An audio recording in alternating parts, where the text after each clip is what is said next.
Bona tarda a tothom. Us donem la benvinguda a aquest cicle de xerrades que té com a títol El gènere del passat al present. En aquest cicle el que volem és tractar des d'un punt de vista històric-arqueològic i també antropològic la variació del gènere en diferents èpoques i també en l'actualitat, en l'oposició al sexe-gènere binari de l'actual sistema, diguéssim, occidental o europeu. És a dir, aquesta associació entre dona-home, femení-masculí o homosexualitat-heterosexualitat. De fet, intentarem aquests dies mirar de respondre a algunes preguntes com, per exemple, si han existit sempre dos gèneres, quina relació hi ha entre sexe, gènere i orientació del desig, també si és possible que algunes societats del passat o fins i tot algunes societats actuals del segle XXI reconeguin més de dos gèneres o fins i tot si existeix la possibilitat de fluir entre gèneres o bé aquests gèneres són fixes al llarg de la vida d'una persona. Això i molt més és el que volem compartir amb vosaltres al llarg d'aquesta setmana. Per això hem plantejat 3 xerrades i una taula rodona. Les xerrades comencen avui, dilluns, n'hi haurà un altre dimarts i el dimecres. Hi ha hagut un petit canvi en el programa, teníem una xerrada dijous, però la conferenciant, Cristina Riuete, no podrà assistir. Llavors, la xerrada que teníem plantejada per dijous, la xerrada de Rocío Rodríguez, la passarem al dimecres. I, finalment, el divendres tindrem una taula rodona de debat on hi estaran convidades totes les conferenciants d'aquests dies i també representants de diferents entitats LGTBI de la comarca. Aquest cicle l'hem organitzat des del Centre d'Estudis d'Arqueologia i Història de Mataró i com a entitats col·laboradores hem comptat amb el Consell Comarcal del Maresme, l'Ajuntament de Mataró, la Regidoria d'Igualtat, Feminismes i LGTBI i Participació i l'Àrea de Cultura, el Departament de Prehistòria i la Facultat de Filosofia i Lletres de la UAB i les entitats Mataró LGTBI, Calella LGTBI més transformadora, Som Masnou i Amunt LGBTI. Aquest cicle, és important que ho diguem, està inclòs dins l'Escola de Feminismes i LGTBI de l'Ajuntament de Mataró i també està vinculada als actes de commemoració del 28 de juny, Dia Internacional dels Drets del Col·lectiu LGTBI. Pensem que aquest acte ha de ser un acte participatiu i per això ens agradaria que tothom pogués deixar els seus comentaris o preguntes en el xat del YouTube. Un cop s'acabi la xerrada, traspassarem les preguntes a la conferenciant i les podrà anar responent d'una en una. També us volem recordar que totes les sessions seran gravades i les tindreu disponibles en el canal YouTube del Centre d'Estudis d'Arqueologia i Història de Mataró. De fet, al llarg d'aquests dies us deixarem el link del canal de YouTube perquè ja el tingueu disponible. I sense més preàmbuls, m'agradaria donar la paraula, en primer lloc, a Meritxell Romero, consellera delegada d'Equitat i Acció Social del Consell Comarcal del Maresme. Després parlarà Marisa Merchan, regidora d'Igualtat, Feminisme i LGTBI i Participació de l'Ajuntament de Mataró.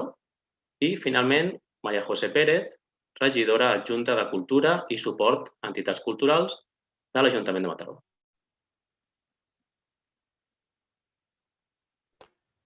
Bé, bona tarda, gràcies, Nacho. Començo jo i la veritat és que és un orgull participar avui en la inauguració d'aquest cicle de xerrades del gènere entre el passat i el present que organitzeu des del Centre d'Estudis d'Arqueologia i Història de Mataró, al costat de com bé has dit, de l'Ajuntament de Mataró i del Consell Comarcal i de les entitats de la comarca.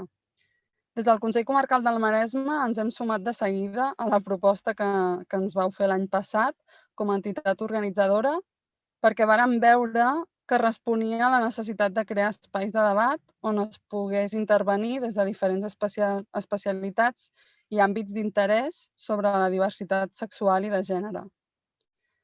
Des del mateix Consell Comarcal, malgrat que organitzem actes propis pel 28 de juny i al voltants, com deies, sempre donem prioritat a col·laborar en actes i accions que s'organitzen des dels ajuntaments i des de les entitats de la comarca, perquè sou les que treballeu directament amb la ciutadania i les que teniu més capacitat d'arribar a la gent. Per això ens hem fet nostre el cicle, com ens fem nostres totes les accions que ens proposeu i que veiem necessàries també el que veiem important i necessari és treballar conjuntament sempre de la mà, que el que fa això és donar més força i capacitat d'incidència en la realitat que ens envolta al Maresme. A la mateixa línia, oferim tot el que estigui a les nostres...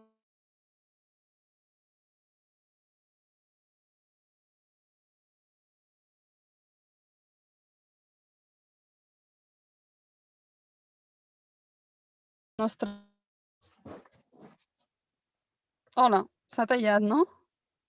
Vale, ja està. És que... Vinga, segueixo. En aquesta mateixa línia, no, de treballar conjuntament amb els ajuntaments i les entitats i el Consell Comarcal, oferim tot el que estigui en les nostres mans i des de la nostra curta experiència en l'àmbit perquè els ajuntaments sols o en col·laboració amb nosaltres siguin els que implementin accions. Per això posem èmfasi sempre en la formació, la informació, el suport i l'assessorament en la implementació d'accions a nivell local. I no podem sinó mostrar el nostre orgull per la implicació, interès i compromís dels ajuntaments amb la diversitat sexual i de gènere, malgrat els pocs recursos dels que disposem, no? Tots plegats. És especialment un motiu d'alegria arribar a tenir a la comarca ja 4 SAIs, un comarcal, que és el que gestionem des del mateix Consell Comarcal, i després, que és el que dona cobertura a les poblacions de menys de 20.000 habitants, i 3 de municipals. A més de que els dos que faltarien sabem de bona tinta que estan treballant per poder obrir-los properament. Així que podem dir que a la comarca estem en el bon camí i anem fent passos cap endavant cada cop, no? I els municipis avancen, uns més, uns menys, però tots s'esforcen i ens esforcem, no? Com a administracions per complir amb els principis que ens guien en les nostres polítiques i amb la implementació de la llei 11/2014 per garantir els drets LGBTI i per erradicar l'homofòbia, la bifòbia i la transfòbia. També m'agradaria informar-vos que aquest any engeguem el procés d'elaboració del Pla Comarcal LGBTI per guiar i orientar els ajuntaments sobre quins eixos i quines línies de treball s'hauran de seguir per respondre a les mancances que tenim a la comarca a nivell d'igualtat d'oportunitat, de l'accés als serveis, de la lluita contra la LGTBI-fòbia, de l'educació d'espais, instruments i serveis perquè reflecteixin la diversitat sexual i de gènere. I, a més, incorporar aquesta perspectiva en totes les polítiques i els projectes i programes que es puguin dur a terme en les nostres administracions. Sobre la marxa anem impulsant iniciatives per visibilitzar i donar veu, ampliar les mirades envers el gènere i sempre en col·laboració amb vosaltres, els ajuntaments i les entitats de la comarca. La veritat és que no agrairíem mai prou la feina que feu des de les entitats per fer que aquesta comarca i els seus municipis siguin més equitatius i respectuosos envers la diversitat. Les entitats de dones han jugat un paper cabdal per acollir una gran majoria de dones, empoderar-les i acompanyar-les en diferents processos, com també sensibilitzar la ciutadania sobre la igualtat de gènere i contra la violència masclista i en fer arribar la veu de les dones i les seves demandes a l'administració. En el mateix cas, estan fent les entitats LGBTI que d'un temps ençà s'han anat constituint i que participen d'aquest cicle de xerrades. Bé, són ja 5 i esperem que, mica en mica, es vagin animant més gent i més municipis a poder tenir una entitat LGTBI pròpia. Que serveixi també per enfortir aquestes aliances existents entre la creació d'aquestes entitats, que serveixi per enfortir les aliances entre les institucions i entre aquestes mateixes entitats i per teixir també aquesta xarxa, aquesta forta xarxa contra la LGTBI-fòbia i a favor de la igualtat en la nostra comarca. Bé, jo no m'allargo més, us desitjo que vagi molt bé el cicle aquesta setmana i que gaudiu de totes les conferències i la taula rodona i quedo jo com a consellera i la meva l'administració que represento, el Consell Comarcal, quedem a disposició per a qualsevol cosa que necessiteu. Moltes gràcies i fins aviat. Ara li passo la paraula a la Marisa Merchan, que és regidora d'Igualtat, Feminismes i LGTBI de l'Ajuntament de Mataró. Bona tarda, Marisa. Bona tarda, Meritxell. Moltes gràcies, Meritxell, i gràcies, Nacho. I bona tarda també a totes les persones que ens acompanyeu. A finals del 2019, el Centre d'Estudis d'Arqueologia i Història de Mataró es va posar en contacte amb l'Ajuntament de Mataró per presentar la proposta del cicle de xerrades des d'un punt de vista arqueològic, històric i antropològic, abordant un tema de gran rellevància, el gènere i la seva identitat. Des de la Regidoria d'Igualtat, Feminismes i LGTBI desenvolupem polítiques sobre la diversitat sexual i de gènere des del 2016, quan es va fer la primera campanya del 28 de juny, Dia Internacional pels Drets del col·lectiu LGTBI. I va ser l'inici del posterior desenvolupament d'altres accions com tallers formatius, la campanya del 17 de maig, Dia Internacional contra la LGTB-fòbia.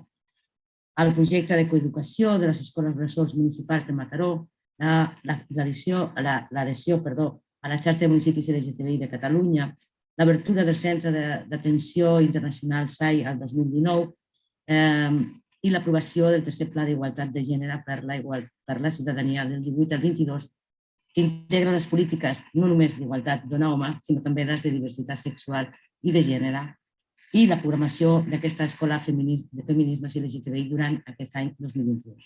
Aquest cicle de xerrades s'havia de dur a terme el passat 2020, però l'emergència sanitària provocada per la Covid-19 va suposar suspendre temporalment el cicle.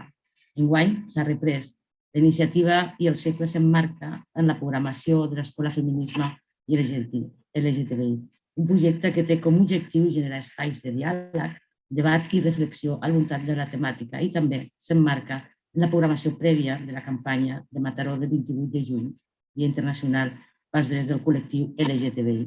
I enguany, i que comprendran altres activitats que es portaran a terme de mitjans de juny a principis de juliol. M'agradaria subratllar l'important avanç que s'està portant a terme a Mataró en la transversalització de la perspectiva de gènere a la resta de polítiques municipals o la definició d'actuacions i projectes de les entitats i que estan esdevenint en elements claus per a la transformació i construcció de Mataró com una ciutat diversa, justa, pròspera i pionera, una ciutat més habitable, respectuosa i compromesa que dona resposta a tota la seva ciutadania.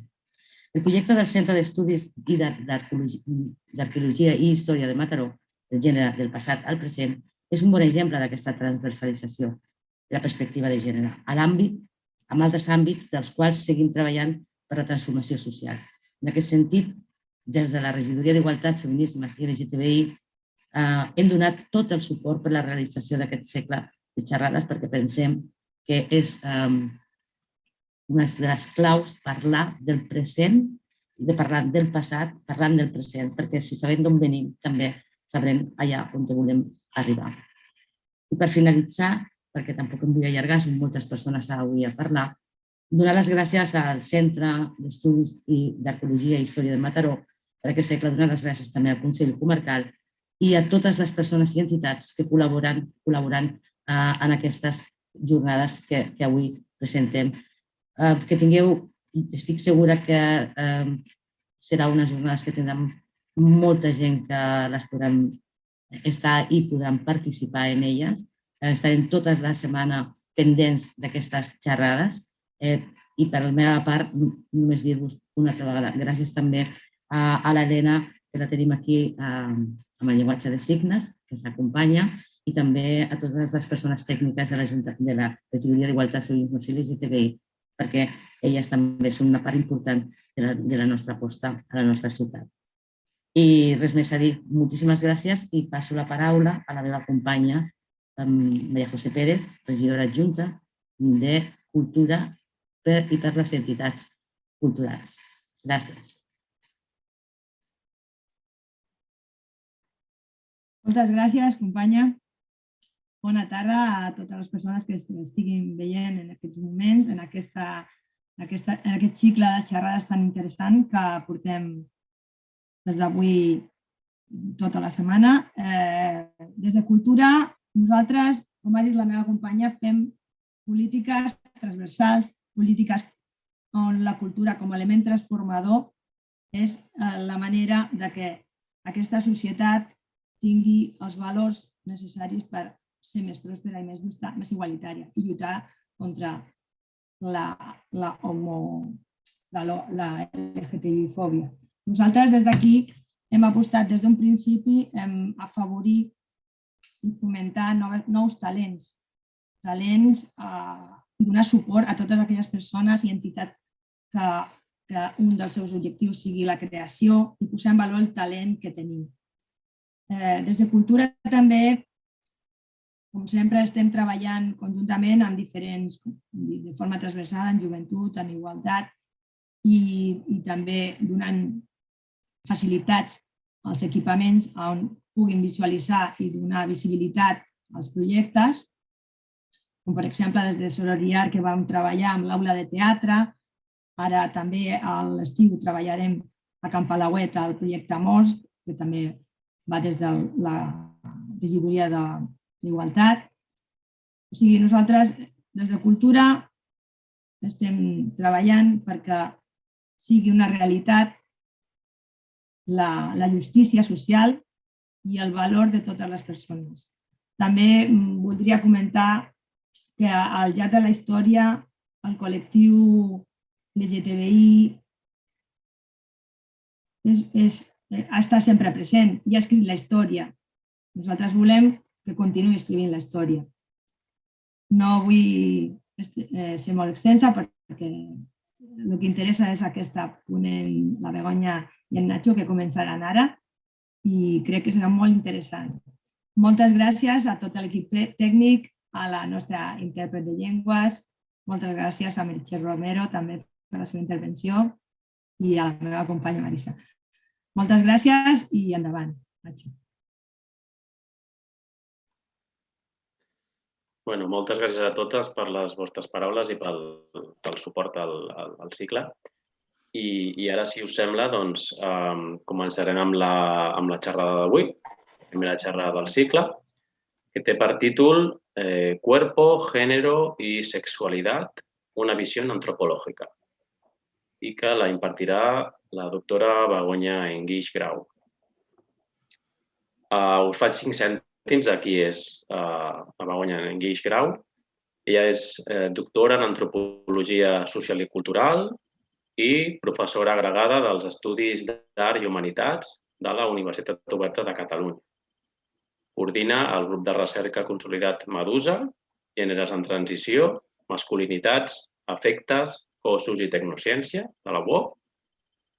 Dirigeix també a la UOC el grau interuniversitari, UOC Universitat Rovira i Virgili, d'Antropologia i Evolució Humana, i també investiga i imparteix docència en Antropologia del Gènere, Masculinitats i altres expressions de gènere, del cos, de les sexualitats i els afectes i les seves relacions amb l'activisme, la política i els mitjans. Doncs, Begoña, si et sembla bé, quan vulguis, et dono la paraula. Bé, moltes gràcies, Nacho, moltes gràcies a tothom. Vaig a intentar compartir pantalla, a veure si en sortim bé.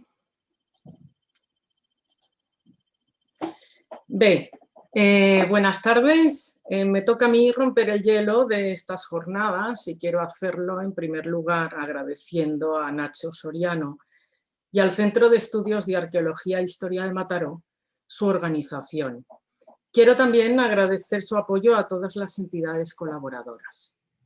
El género se ha convertido, dicen algunas, en un campo de minas.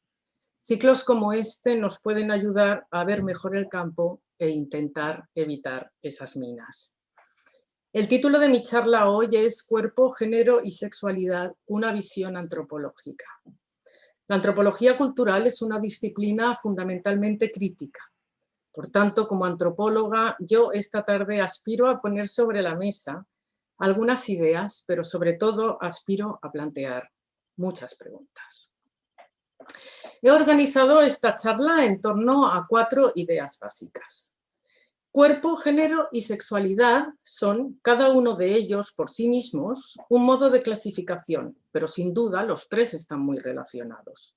Y tal como mostré en una investigación sobre género y cuerpo que se ha publicado entre 2012 y 2020, cuando vemos cuerpo, vemos género. Cuando vemos cuerpo, vemos sexualidad, pero también vemos emoción, parentesco, nación y otras muchas cosas cuando vemos cuerpo. Esto me ha llevado recientemente a hablar de los cuerpos como cuerpos desbordados. Otro eje de relación entre estos 3 elementos lo establece el hecho de que sin cuerpo no hay género ni sexualidad posibles. Incluso en las interacciones digitales que a diario mantenemos, hay de momento un cuerpo detrás de cada sentir, de cada teclear y de cada comunicar. Más adelante profundizaré sobre cómo se relacionan cuerpo, género y sexualidad, pero de momento les digo que a mí me gusta pensar sus conexiones enredadas como un ensamblaje cambiante y móvil. La segunda idea que les quiero exponer esta tarde se refiere a la clasificación. ¿Cómo clasificamos los cuerpos, los géneros y las sexualidades? ¿Siempre los hemos clasificado del mismo modo? ¿Qué elementos tenemos en cuenta para llevar a cabo esas clasificaciones? ¿Qué papel juegan esos elementos? Los modos de clasificación cambian histórica y culturalmente. También cambian y han cambiado el modo como relacionamos cuerpo, género y sexualidad. Por ejemplo, algunas pensadoras relacionadas con la queer theory, como Judith Butler y Gayle Rubin, creen que es la heterosexualidad obligatoria la que sexualiza y generiza los cuerpos. En cambio, lo que llamamos discurso heteronormativo considera que existe un sexo biológico y por tanto natural, y que es este sexo biológico lo que determina la existencia de 2 géneros culturales que se asientan naturalmente sobre el sexo. El discurso heteronormativo y binario está basado, como todas sabemos, en pares de opuestos incompatibles. Si eres hombre, no puedes o no debes ser mujer. Si eres hombre, debes ser masculino, y si eres mujer, debes ser femenina, etcétera, etcétera. La tercera idea que les quiero plantear se refiere al modo como hemos construido identidades o identificaciones en relación con esas clasificaciones sobre cuerpos, géneros y sexualidades, y los efectos que estas identidades han tenido. Foucault, uno de los más grandes pensadores contemporáneos que trabajó de forma muy intensa sobre sexualidad, consideraba que con la creación del término homosexual en 1869 por parte de Kerbeni, se había creado también un tipo especial de persona, una categoría particular susceptible de ser identificada, señalada, controlada, pero también emancipada. Antes de eso, decía Foucault, las relaciones sexuales entre hombres eran prácticas que no marcaban un tipo particular de persona. Por cierto, también fue Kerbeni quien acuñó el término heterosexualidad un año antes de acuñar el término homosexualidad. Ambos términos, heterosexualidad y homosexualidad, fueron utilizados tanto por juristas como por médicos para la regulación de las poblaciones. El siglo XIX fue un siglo empeñado en dar forma al mundo moderno mediante la regulación de la reproducción, la producción y la familia, creando fronteras entre lo normativo y lo desviado, lo normal y lo patológico, el centro y las diferencias. No obstante, las identidades fijas y estables, ya sabemos muchas que hace muchos años que están en crisis. La teoría queer, sin duda, ha tenido un enorme papel en esta crisis. También las teorías interseccionales han hecho tambalear las identidades estancas y han venido para complejizar el modo como pensamos las identidades, al mostrarnos que ser mujer, hombre, trans, gay, etc., es una posición social atravesada por otras clasificaciones como etnia, clase, religión, sexualidad, educación, etc. A pesar de las impugnaciones que ha sufrido la identidad, para mi gusto, el concepto de identidad aún goza hoy de demasiada salud. Yo les debo confesar que hace muchos años que solo hablo de identidades por su valor político y de forma instrumental, como forma de entendernos, sin dar por sentado que existen, ni mucho menos dar por sentado que existan de forma uniforme o perenne. De hecho, creo que deberíamos desplazar nuestras discusiones sobre las identidades o identificaciones a una discusión que a mí personalmente me parece mucho más productiva. La discusión sobre el valor social y cómo construimos ese valor. ¿Qué cuerpos, géneros y sexualidades valen la pena? ¿Valen más?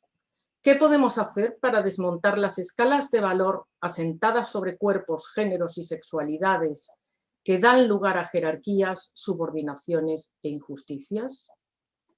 La cuarta y última idea básica que quiero hoy poner sobre la mesa tiene relación con el modo como nuestras clasificaciones están relacionadas con modelos económicos y sociales particulares. Nuestra concepción actual del ensamblaje cuerpo-sexo-género no se puede desligar de la modernidad, el capitalismo, la centralidad de la familia nuclear, la reproducción social y una teoría de roles de género que sitúa a los hombres en la esfera productiva y pública y a las mujeres en la reproductiva y doméstica. Sin duda, esta división es funcional a un sistema productivo y reproductivo que valora una posición, la masculina y productiva, por encima de otra, la reproductiva, cuidadora y privada. Pero también el hecho de que estemos hablando de roles funcionales nos abre posibilidades de cambio mediante políticas corporales que interpelen estos modelos y nos fuercen a pensar más allá de ellos. En definitiva, al hablar de cuerpos, de género y de sexualidades, movilizamos unos conceptos fundamentales para definir el modo como pensamos el mundo.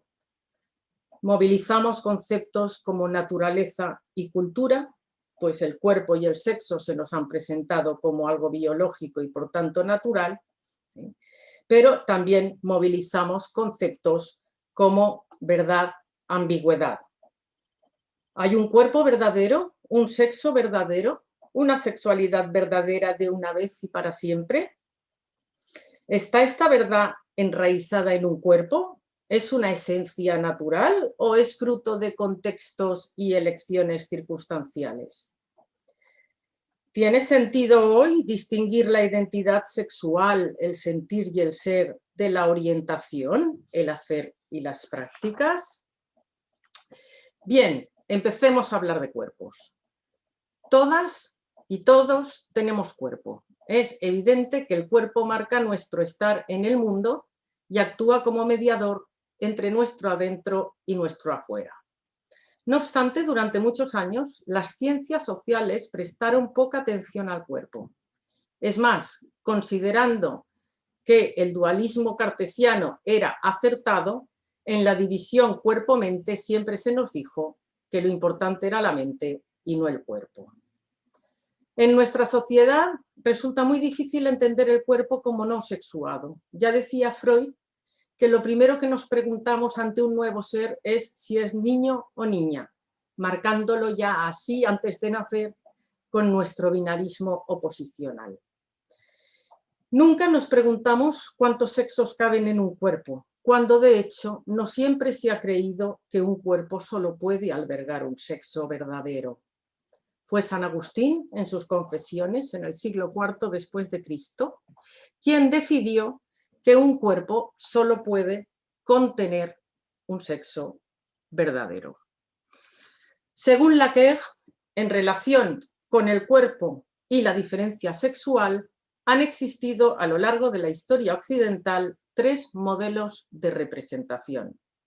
El modelo unisexo, derivado de Galeno, el modelo aristotélico de 2 sexos, entendidos en términos opuestos, que ha acabado siendo el modelo hegemónico en el mundo occidental, tal como lo conocemos, y un modelo de 3 sexos, hombre, mujer y hermafrodita. El modelo unisexo consideraba que hombre y mujer tenemos los mismos órganos, unos hacia adentro y otros hacia afuera, las mujeres hacia adentro y los hombres hacia afuera. En los momentos en los que predominaba este modelo, el género era fundamental para clasificar a las personas en una u otra categoría. Era mucho más importante que la biología. Déjenme contarles una historia del siglo XVII. En la portuguesa ciudad de Esqueira, a 9 leguas de Coimbra, vivía un noble que tenía una hija llamada María Pacheco. Llegada la pubertad, en vez de flujo menstrual, le brotó un miembro viril, que no se sabe bien si lo llevaba allí escondido o si le nació de alguna otra manera. De esta suerte, la muchacha cobró aspecto de mancebo adolescente. Como cuadraba a su sexo, se vistió de hombre y se empezó a llamar Manuel Pacheco. Embarcándose, pasó a las Indias, donde por sus hazañas cobró fama de valiente soldado y también hizo fortuna.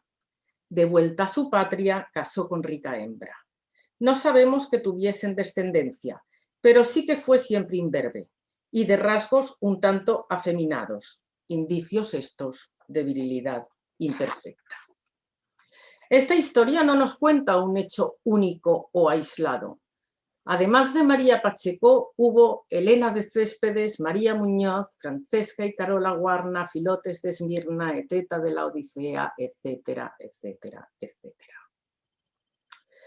Según Lacan, desde la antigüedad greco-latina hasta los inicios de la Ilustración, solo existía un sexo perfecto, el masculino, mientras que el femenino era tomado como una variación defectuosa de ese sexo unitario. Sin embargo, entre los 2 extremos, varón y hembra, se admitía un continuo de formas intermedias donde se localizaban las mujeres varoniles, los hombres afeminados, los varones menstruantes, los machos que parían, las mujeres barbudas y peludas, los hermafroditas de diverso tipo, etc. Por tanto, lo que entonces se llamaba género sexual con el que se nacía no era ni mucho menos determinante para el resto de la vida y podía cambiar. En los siglos de oro, el sexo biológico, o lo que ahora entendemos como sexo biológico, no marcaba de manera definitiva el comportamiento social del individuo. Es decir, el rol de varón o de hembra no descansaba en diferencias biológicas, sino en el género.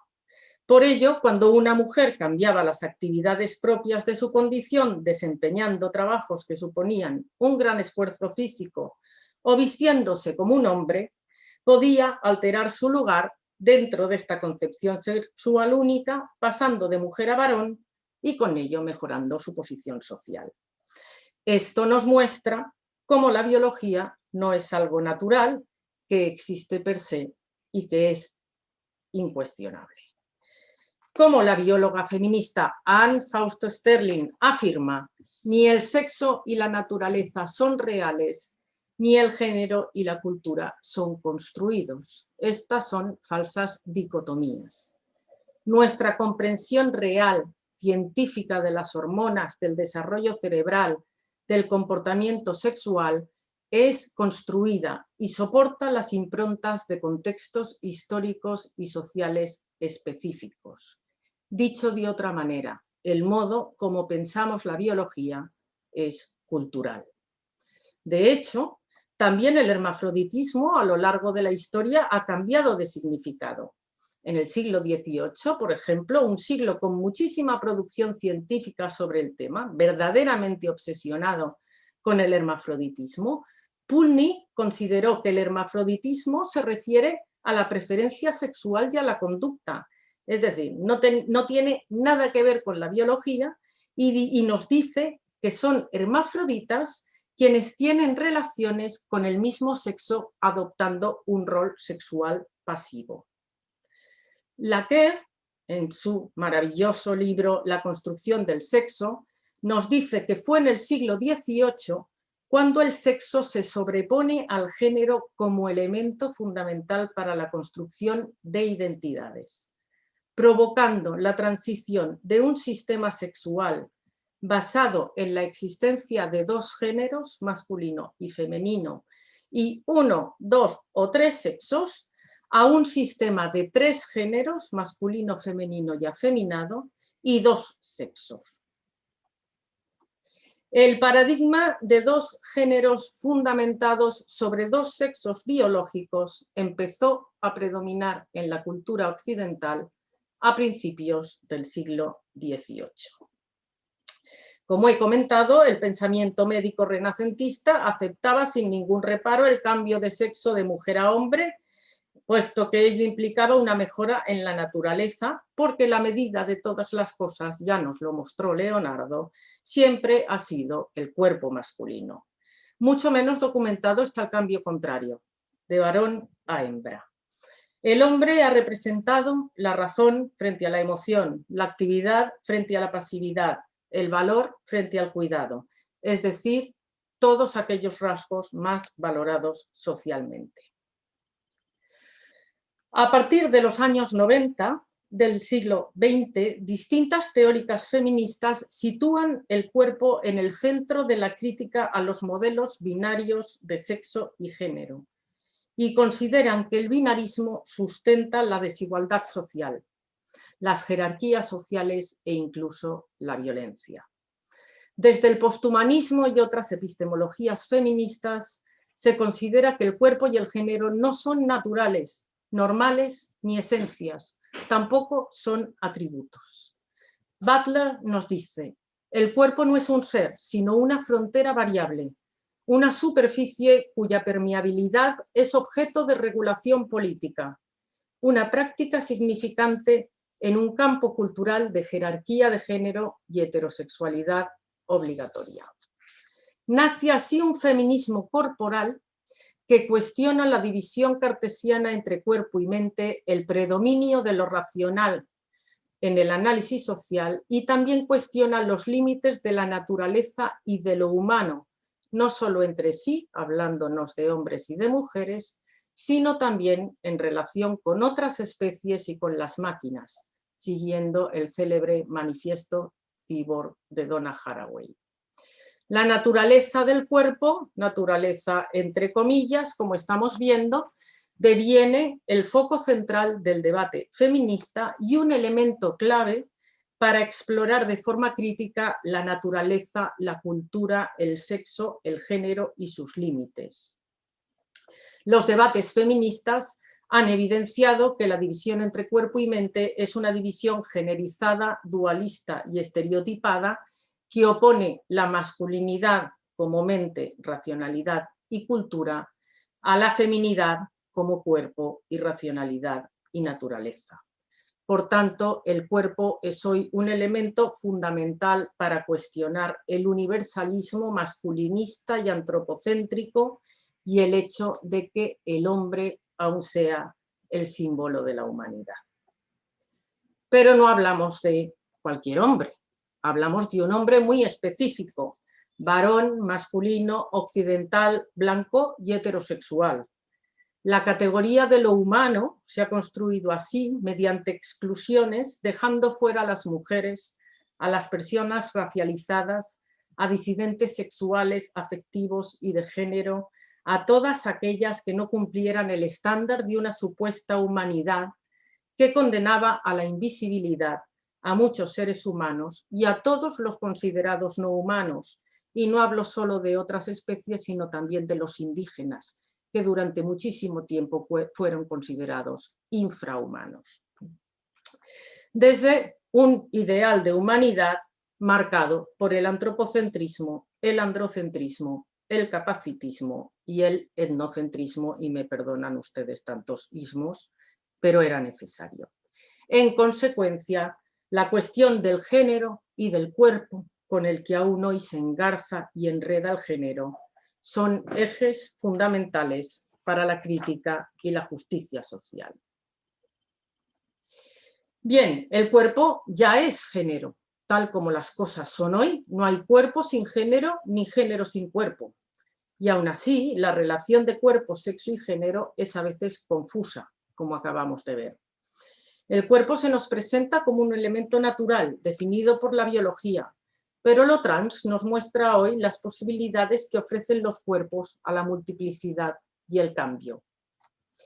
El género, en general, se presenta como el modo como una sociedad piensa la diferencia sexual, es decir, como el conjunto de prácticas, símbolos y representaciones, normas y valores sociales que las sociedades elaboran a partir de la diferencia anátomo-fisiológica. De forma mecanicista y unilineal, en relación con un sistema productivo que se asienta sobre una estricta separación de roles, hemos pensado dos géneros en relación inequívoca con dos sexos encarnados en dos cuerpos que entendemos como distintos. No obstante, Gayle Rubin ya nos advirtió en los años 70 de que en realidad, desde el punto de vista de la naturaleza, hombres y mujeres estamos más cerca unos de otros de lo que estamos cualquiera de nosotros de otras cosas, por ejemplo, montañas, canguros o palmas. La idea de que los hombres y las mujeres somos más diferentes entre nosotros que cada uno de nosotros de cualquier otra cosa, tiene, por tanto, según Rubin, que provenir de una cosa que no es la naturaleza. Lejos de ser una expresión de diferencias naturales, la identidad de género exclusiva es la supresión de semejanzas naturales. Por eso, esta autora considera que el género es una división de los sexos socialmente impuesta, un producto de las relaciones sociales de sexualidad. En el feminismo, sexo y género son vistos como sistemas de opresión, sustentados en una desigual distribución del privilegio y el poder entre hombres y mujeres, porque el género es fundamentalmente relación. Volviendo a Rubin, una mujer es una mujer y de bien esposa en una relación, de bien y oprimida en una relación. Es muy importante no perder de vista este hecho, porque a veces tratamos el género como si se tratara de un atributo inmutable, de una mochila que nos ponemos a la espalda cuando salimos de casa y tenemos un género. Y el género es un principio de organización social y, por tanto, es pura relación. Además, es un conglomerado complejo en el que intervienen multitud de significados. Por ejemplo, según los estereotipos de género, se supone que los hombres que quieren mostrar su masculinidad no pueden mostrar emociones, pero en cambio los jugadores de fútbol profesionales muestran emociones, se abrazan, lloran, etcétera, porque la agresividad, la pericia, la fuerza que demuestran en el campo compensa esa emocionalidad que pueden llegar a sentir. Y por tanto, aquí está también la idea de la complejidad de cómo construimos los significados de género. Además de ser complejo, un conglomerado complejo y de ser relación, el género es un hacer. Todas conocemos la célebre frase de Simone de Beauvoir: no se nace mujer, se deviene mujer.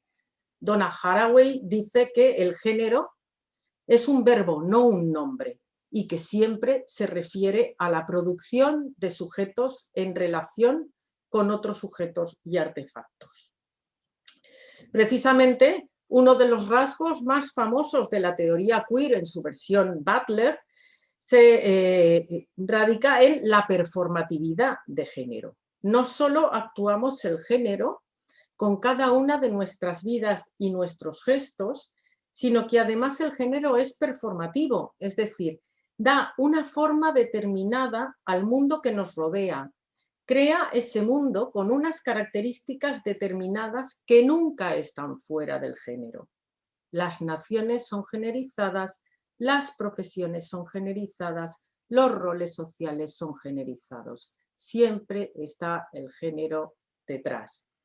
Esa performatividad del género, Butler la desliga de la existencia de un original que copiamos al actuar el género, puesto que Butler defiende que no hay original ni un género natural que sea una esencia más allá de la actuación. Con todo, y para no caer en un particularismo excesivo que haga imposible la comprensión del mundo y también la acción política, debemos navegar entre esa pluralidad de actuaciones del género interseccionadas por categorías como la edad, la educación, la etnicidad, la clase, la orientación, la capacidad, etcétera, etcétera, navegar entre esa multiplicidad diversa y unas categorías macro, la de hombre y mujer en relación, que nos permitan la acción política. Pero aún así debemos tener en cuenta que las categorías de género encarnadas y situadas siempre son múltiples, siempre son no estables y siempre se cruzan. Bien, llegadas a este punto, me faltaría hablar un poco de sexualidad, de lo que Foucault y Rubin llamaron ese pequeño fragmento de nosotros mismos al que se ha acabado dando una enorme importancia social para definir quiénes somos. Como he comentado, algunas autoras que se enmarcan en la teoría queer ven el género como una división de los sexos socialmente impuesta y lo consideran como un producto de las relaciones sociales de sexualidad. Sin duda, como vengo explicando, cuerpo, diferencia sexual, género y sexualidad, y también podríamos añadir, ¿por qué no?, afectos, deseos, están todos relacionados. Entre todos estos elementos, sin duda, la sexualidad es un elemento particularmente denso en significado. Le otorgamos y le hemos otorgado poder de definición y de exclusión. Rubin decía que la sexualidad siempre es culpable mientras no se demuestre su inocencia, que prácticamente toda conducta erótica se considera mala, a menos que exista una razón específica que la salve. Y decía Rubin que entre las excusas más aceptables para la sexualidad tenemos el matrimonio, la reproducción y el amor. Esto llevaba a Rubin a afirmar que en la cultura occidental el sexo se toma incluso demasiado en serio. Sin duda, esta idea es muy provocativa y por esto yo la he querido incluir en esta charla y podríamos debatirla en relación con cuestiones relacionadas con el consentimiento, el conocimiento, el abuso, la violación, la violencia y otros muchos elementos que la sexualidad moviliza. Pero también es una idea que nos hace ver cómo hoy las sociedades occidentales modernas aún evalúan los actos sexuales según un sistema jerárquico de valor sexual. Otra vez el valor. Y construyen cimas y bases de las pirámides eróticas. Normalmente En la cima de la pirámide erótica están los heterosexuales reproductores casados, justo debajo estarían los heterosexuales monógamos no casados y agrupados en parejas, seguidos de los demás heterosexuales. Evidentemente pensarán ustedes que han acontecido cambios legales y sociales en los últimos años que nos pueden llevar a criticar la idea de que en la cima de la pirámide solo estén los heterosexuales. Obviamente hoy esta idea de Rubin tiene que ser matizada, pero aún así no debemos olvidar que en nuestras sociedades sigue existiendo muchísima gente y muchísimas opciones políticas, por qué no decirlo, que siguen considerando que la única sexualidad correcta y normativa es la heterosexualidad reproductiva. En la actualidad se han acuñado términos para las posiciones intermedias o fluidas, tanto de género, genderqueer, genderfluid, no binarios, como de sexualidad, demisexual, pansexual, asexual, etc. Intersex y trans tienen hoy una visibilidad social desconocida hasta ahora. Y para distinguir a las personas trans de quienes no lo son, se ha acuñado el término cis. Documentales como Gender Revolution, producido por National Geographic, o películas como Intersection, que les recomiendo fehacientemente, dan buena cuenta de ello. Por primera vez, una persona trans, Nikki, ha actuado como presentadora del Festival de Eurovisión en 2021. Otros modos de clasificación y lo que yo llamo categorías emergentes de sexo-género se abren paso para cuestionar y complicar el binarismo. Estas nubes son resultantes de un proyecto de investigación en el que participé sobre géneros emergentes en Instagram. Esta apertura a modelos plurales en las sociedades occidentales va pareja con una mayor atención hacia las categorías de tercer sexo y género que podemos encontrar en otras culturas. Hablo de categorías como las Sworn Virgins, las vírgenes juradas de los Balcanes, los hijras de la India, los fafafine de Samoa, los Two-Spirit de las poblaciones nativas americanas, los Shanit de Omán o los Mushes mexicanos. Las antropólogas siempre hemos sabido de la existencia de estas categorías no binarias, pero ahora son dotadas de nueva significación y conocidas por mucha más gente.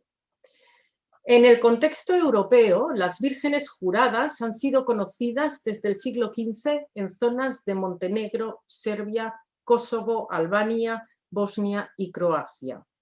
Son mujeres biológicas que son criadas como hombres por distintos motivos. A veces bajo una estructura patriarcal y con roles férreamente organizados en torno al género, las familias sin hijos les fuerzan a adoptar este rol, porque es muy difícil vivir en un entorno patriarcal sin descendencia masculina. Ser una virgen jurada es un privilegio que les abre las puertas al mundo y a los privilegios masculinos, aunque saben perfectamente que han nacido mujeres. Se les llama vírgenes juradas porque además de adoptar un rol y apariencia masculina, estas personas solo pueden mantenerse en este rol social o estatus si juran llevar una vida célibe. Algunas vírgenes juradas lo son por decisión propia, en relación con el estatus que adquieren. Mantienen el nombre de la familia, evitan matrimonios concertados, gozan de una libertad y un respeto del que difícilmente gozarían si siguieran considerándose o ocupando la posición social de las mujeres. No obstante, son bastante invisibles socialmente porque suelen habitar territorios montañosos. En los años 80, la antropóloga Serena Nanda nos dio a conocer a las hijras de la India. Como las vírgenes juradas, las hijras tienen un rol social, un estatus reconocido por sus comunidades.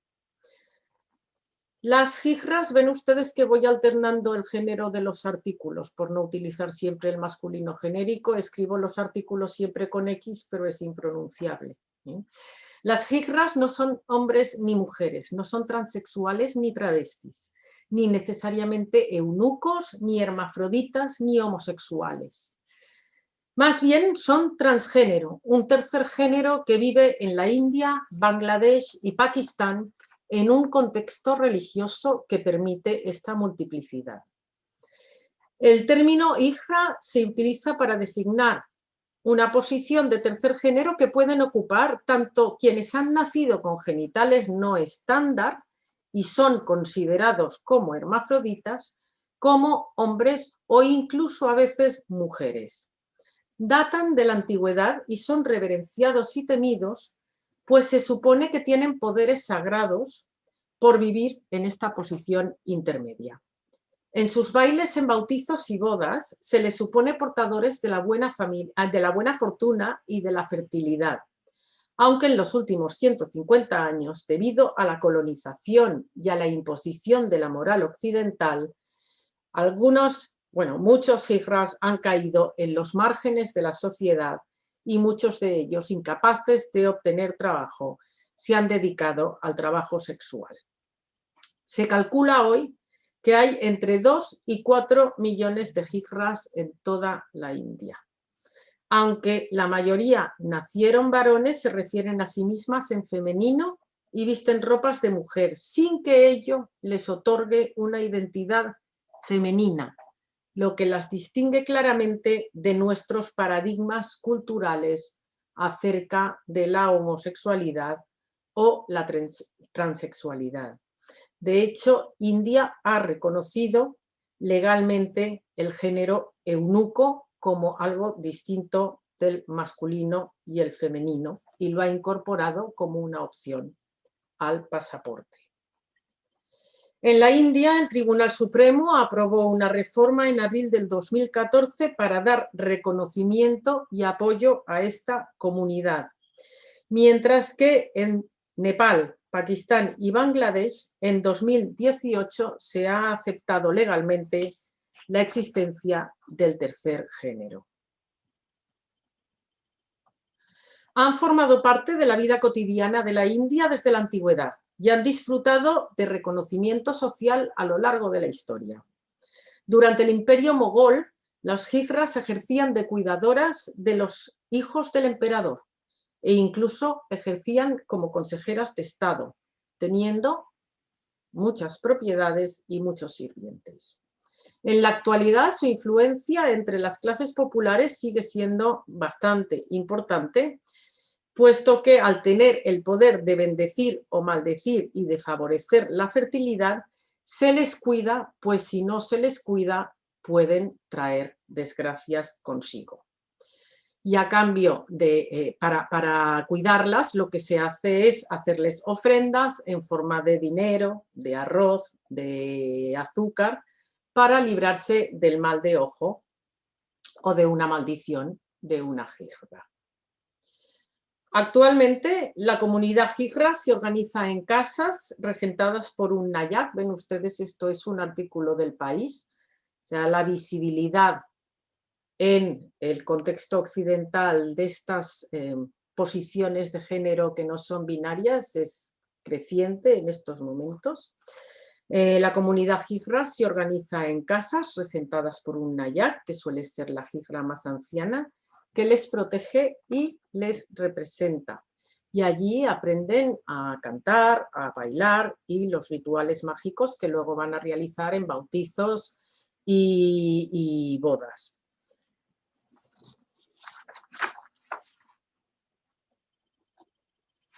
Bien, en la región del Istmo de Tehuantepec, en el estado de Oaxaca, en el sur de México, hay también 3 géneros: hombres, mujeres y muxes. Esta tercera clasificación ha sido reconocida y celebrada desde la época prehispánica. Hay hombres y mujeres y hay algo en medio. Eso es lo que soy, dice un muxe. Ser muxe es un género cultural, una función social y una identidad. son precisamente muy respetados porque se consideran más un género social que sexual y porque tienen un papel importante en la comunidad. Los propios mushes dicen que un mushe es cualquier persona que ha nacido hombre pero que no actúa de modo masculino. Muchos dicen que es una bendición para una madre tener un hijo mushe porque le ayudará en la casa y cuidará a los hermanos pequeños. Además, a los mushes no se les permite tener relaciones a largo plazo ni casarse, justamente para que puedan quedarse al cuidado de las familias cuando envejezcan. El cuidado de la casa, de la familia, la organización de las fiestas tradicionales y el cuidado de la iglesia son los roles principales que los mushes desempeñan en esta sociedad. Los hombres que tienen relaciones sexuales con mushes no son considerados homosexuales, sino que son considerados mayate y su estatus como heterosexuales no es cuestionado. Según Miano Borruso, los mushes no necesariamente tienen que ser homosexuales. Ha habido casos históricamente de mushes heterosexuales, bisexuales o asexuales, porque tradicionalmente ser mushe no dependía de la orientación sexual, era, como he comentado, un género cultural, no tenía nada que ver con la sexualidad, no era una característica del deseo sexual de alguien. No obstante, hoy en día los mushes generalmente se consideran homosexuales o mujeres nacidas en un cuerpo masculino. Incluso algunos se someten a terapias hormonales e implantes para adaptar su cuerpo a el cuerpo normativo de una mujer. A pesar de su aceptación en la sociedad oaxaqueña, los mushes también sufren violencia, como muestra el caso de Óscar Cazorla. Bien, voy a ir ya cerrando, destacando algunas ideas que me gustaría que se llevaran de esta charla. Género, cuerpo y sexualidad son categorías clasificatorias contextuales e histórica y culturalmente cambiantes. Las distintas culturas y sociedades hemos definido estos elementos de forma plural y variable. Lo natural, como lo normal, es una categoría cultural que debe ser problematizada, y más teniendo en cuenta cuán recurrentemente estas categorías, lo normal y lo natural, son utilizadas en los discursos políticos. Ahora mismo, desde hace algunos años, los populismos de extrema derecha europeos llevan a cabo campañas antigénero que justamente se basan en esos conceptos, lo normal y lo natural, para defender la familia tradicional y políticas antifeministas, masculinistas, xenófobas y antiglobalización. Me gustaría también destacar que el género es relación y no una propiedad, que es un hacer con y no algo que se tiene. Otra idea que me gustaría destacar es que la emergencia de otras posibilidades sexuales, afectivas y de género convive hoy con una comprensión aún hegemónica del género y del sexo como sistemas binarios excluyentes y opuestos, donde dos sexos se conectan simbólicamente con dos géneros y dos sexualidades posibles, la heterosexual y la homosexual, pero una más legitimada socialmente, la heterosexual. En otro lugar he hablado para referirme a esta coexistencia de sistemas de pensar cuerpo, género y sexualidad como estratos que conviven y se superponen, pues las emergencias actuales no necesariamente desplazan ni sustituyen los sistemas tradicionales y algunos discursos políticos actuales, como comentaba, son un buen ejemplo de esto. El momento que vivimos y las nuevas categorías de sexo-género son a la vez un peligro y una oportunidad. En este sistema capitalista avanzado, las categorías no han desaparecido. Es más, la hiperclasificación enfatiza el individualismo y los modelos alternativos son muy rápidamente absorbidos por el mercado. Una excesiva fragmentación de las categorías permite la visibilidad y la identificación de posiciones antes invisibles, empodera y emancipa, pero por otro lado puede crear divisiones que dificulten la solidaridad social y la acción política. Sin duda, estamos hoy en un contexto esperanzador, como muestran la apuesta nunca antes conocida por la igualdad de género, la visibilidad de la desigualdad de género, la cero tolerancia hacia la violencia y la injusticia de género, la multiplicidad de posiciones de sexo-género que ofrecen hoy muchas plataformas digitales y también algunos países que han legalizado e institucionalizado las relaciones entre personas del mismo género. Son cambios esperanzadores pero frágiles que en cualquier momento pueden revertirse. La COVID ha expuesto nuestra propia vulnerabilidad y la vulnerabilidad e importancia de nuestras relaciones sociales y de género. Como todas ustedes saben, uno de los efectos de la COVID ha sido profundizar la desigualdad de género. La situación actual, por tanto, nos abre una oportunidad para la reflexión y también nos debe abrir una oportunidad para el cambio. Ese cambio, en mi opinión, debe contemplar alianzas entre las distintas posiciones de género y debe partir de cuerpos generizados, porque no hay otro cuerpo que no sea generizado, que encarnen las dos acepciones del poder. El poder como control, pero también, por supuesto, el poder como potencia, como emancipación para conseguir una sociedad más igualitaria y justa. Gracias.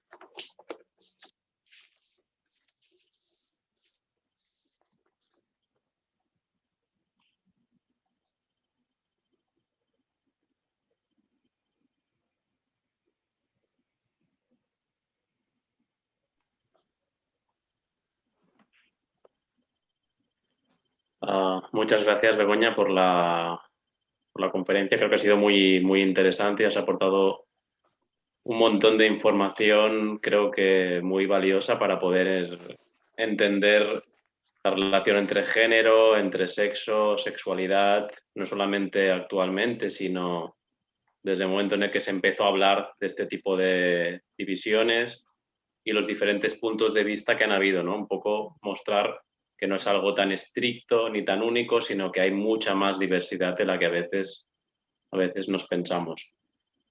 No sé si hay alguna pregunta que nos haya llegado. Yo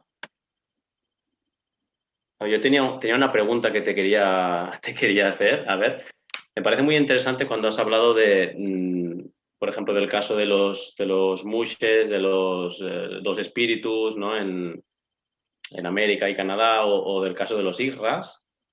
Tal y como lo has explicado, a veces cuesta un poco entender desde nuestro punto de vista binario, ¿no? y heteronormativo cómo clasificar a este tipo de categorías, ¿no? Siempre tendemos a buscar nuestra equivalencia y decir, vale, ¿esta persona qué es? ¿Es una persona trans? ¿Es una persona homosexual? Y cuando empezamos a ver que no cuadra con nuestras ideas, nos quedamos un poco como cortocircuitados, ¿no?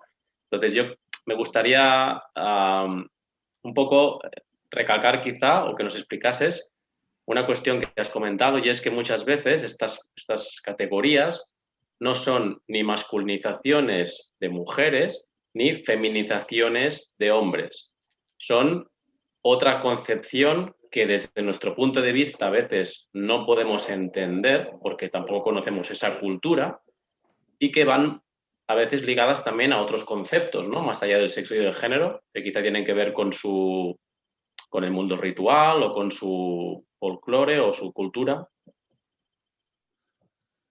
Sí, gracias, Nacho, por la cuestión.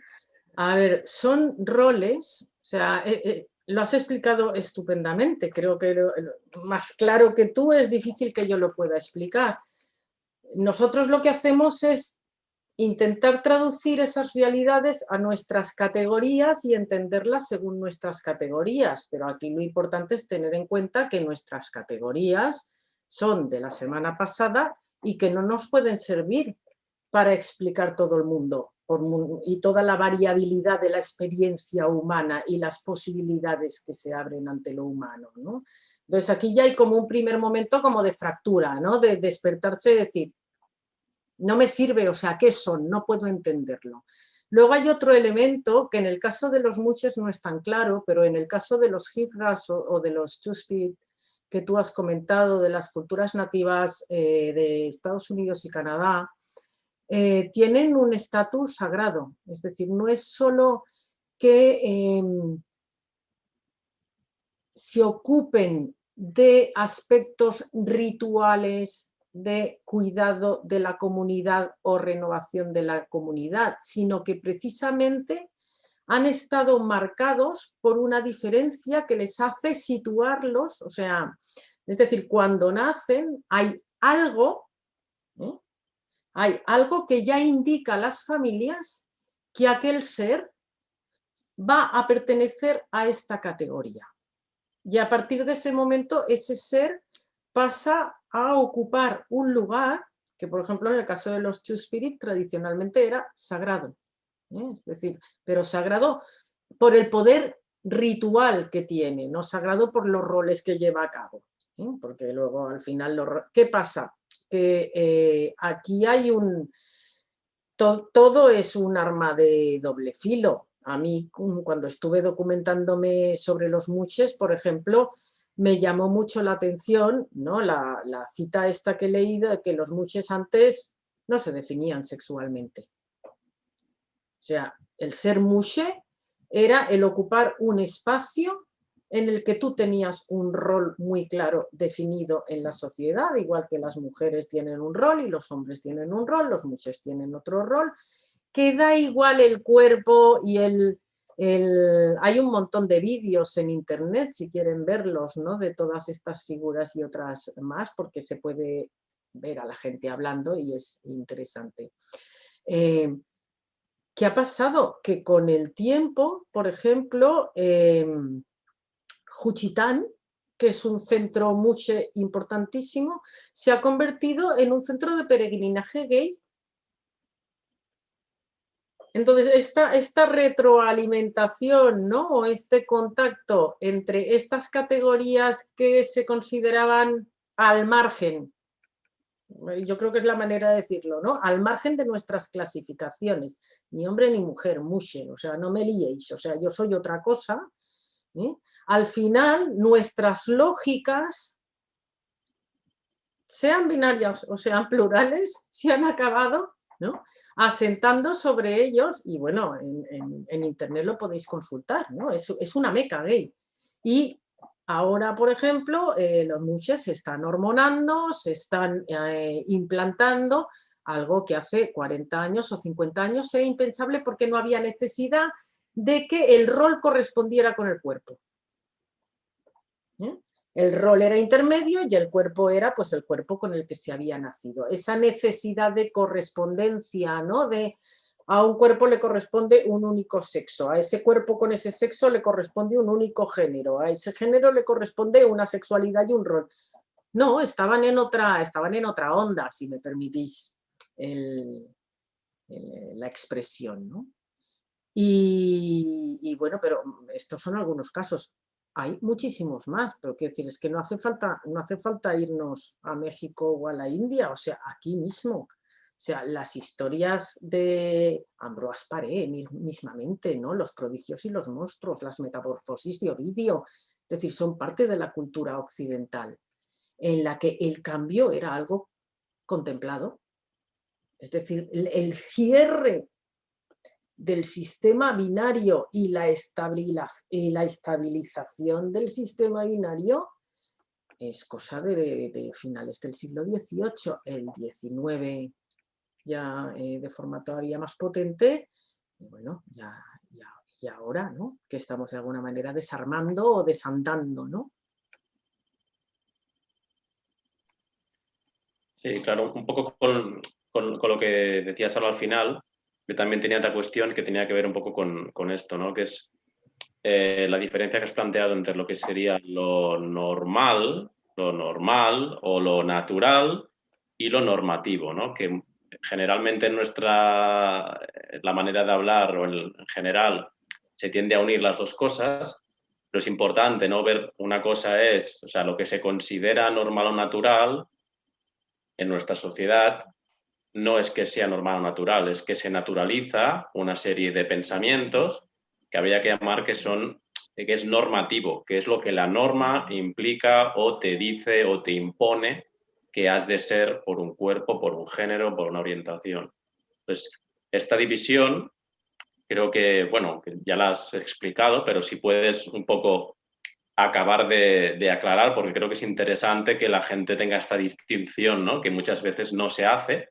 No, es que lo normal es esto, no, es que no es lo normal, es lo normativo. Y esta diferenciación creo que puede ser útil también para la gente. Mira, voy a citar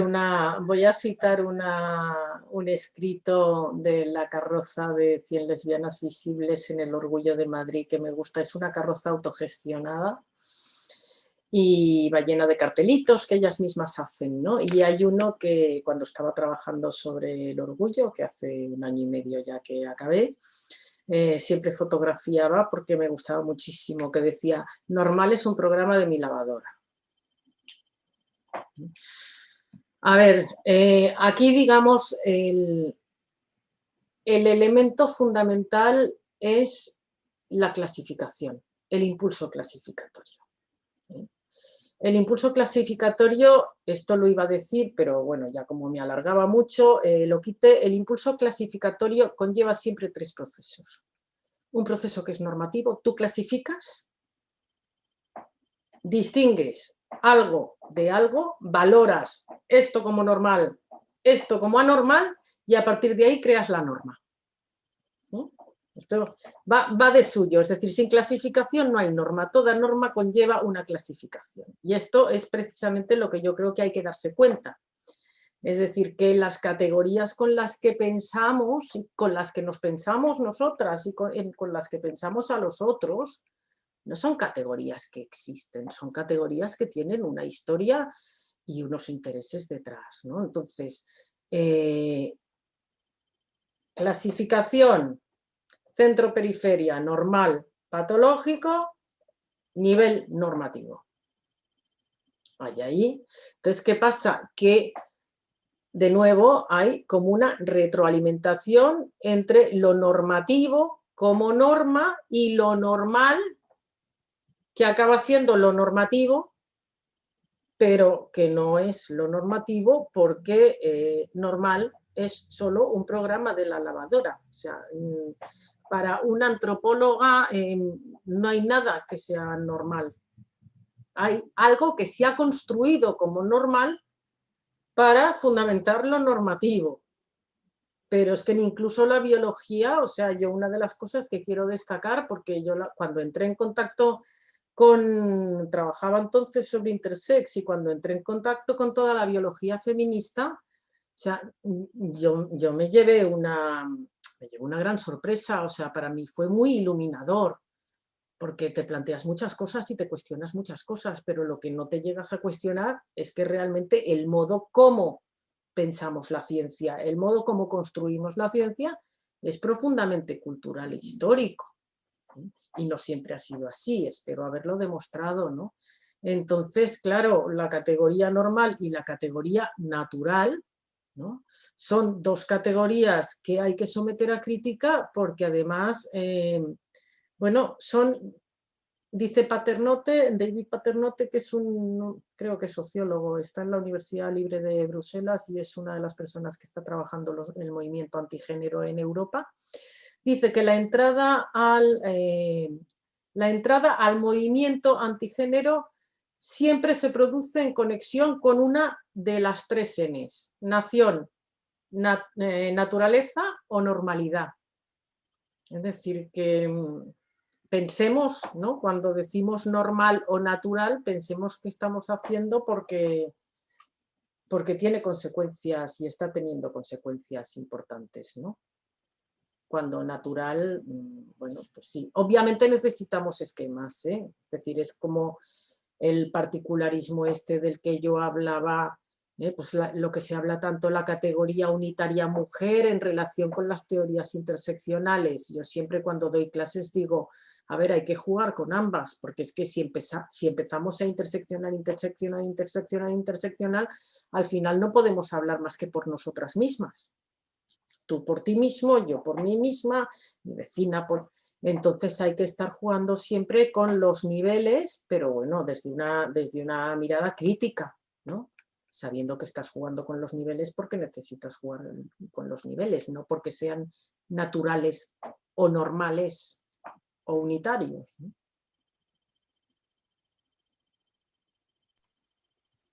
Vale, sí, me ha quedado muy claro. Ah, me alegro. Te iba a preguntar, digo, ¿ha quedado claro? No, es que esto cuesta, ¿no? Es igual como esta manía que tenemos muchas, ¿no? De pensar que lo nuevo sustituye a lo viejo. O sea, esta visión evolucionista, unilineal, ¿no? Que es que, claro, necesitamos reglas para vivir, o sea, es que si no nos perderíamos, ¿no? O sea, necesitamos tierra bajo nuestros pies y construimos márgenes y construimos caminos, ¿no? Pero, claro, en esos caminos tendremos a pensar, por ejemplo, voy a poner un ejemplo muy claro con el que yo soy muy crítica, las nuevas masculinidades, ¿eh?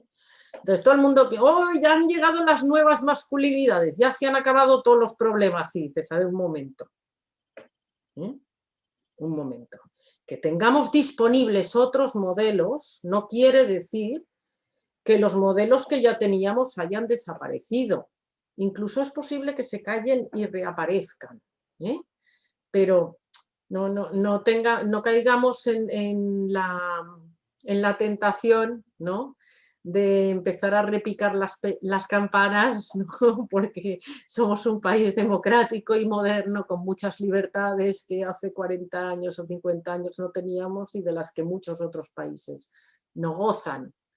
Hay muchos sistemas y muchos modelos conviviendo, ¿no?, en este momento, y bueno, yo creo que si se pone la tele en marcha y se escuchan las noticias, inmediatamente se ve, ¿no?, que hay muchos modelos. Pues muchas gracias, Begoña, por la charla. Yo creo que ha estado fantástica para abrir un poco, ¿no?, la cabeza y plantear por lo menos generar dudas y debates sobre algo que se piensa que es como natural y normal.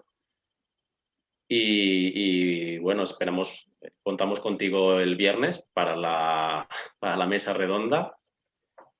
Y bueno, no me queda nada más que invitar a la gente que nos está viendo a mañana a la segunda charla que tendremos de este ciclo, que tiene como título Mujeres poderosas y sociedades multigénero, ejemplos desde la prehistoria europea. Y Muy muchas bien. gracias a todo el mundo por haber seguido la charla de hoy. Muchísimas gracias, Nacho, por la invitación y muchísimas gracias a todas y a todos quienes habéis estado escuchando.